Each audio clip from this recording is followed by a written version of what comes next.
So, two ideas that have been the biggest game changer. The absolute irony is considering that, I'd lectured in innovation, did a master's in the behavioral psychology innovation. I studied neurolinguistic programming, launched New Mellon Associates. I made the biggest mistake that businesses make, and I should have known better because I studied innovation, I lectured innovation, is that, you get, as an entrepreneur, you get very invested into your idea, your concept, and it becomes your baby. And you the more you focus on it, the more beautiful this baby becomes, even though it could be really, really unattractive. Not that any baby is unattractive. And you take this baby of yours to market, and you haven't actually assessed whether there actually is a market for your business. And that's, number one reason why businesses fail is because they don't actually have market. And then number two is, they don't have the cash flow.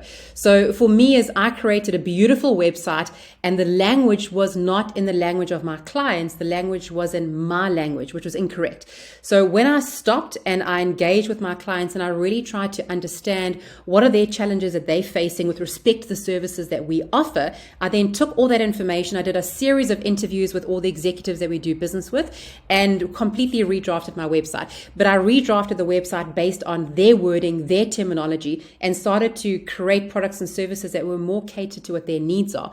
And one of the earlier questions that I answered was, how do you tap into C-suite? You need to understand their language. So a C-suite executive normally is a capitalist. They are profit-driven, bottom-line driven. You need to speak that language. How's it going to move the needle for them? So, and then the second concept that changed our business was I never stopped and drafted. In corporate, I come from an environment that was very regimented, where you had policies and procedures for everything, job profiles, etc. You launch your business as an entrepreneur. That's the last thing on your mind. Unfortunately, at a certain point in your business, when you scale, that stuff becomes super, super important. So when I actually sat down and started drafting, I sat in operating procedure documents, I sat in operating procedure checklists, and really fleshed out what our values mean to us, how do our associates need to behave. That was a game changer, because all of a sudden I created cohesion within the business.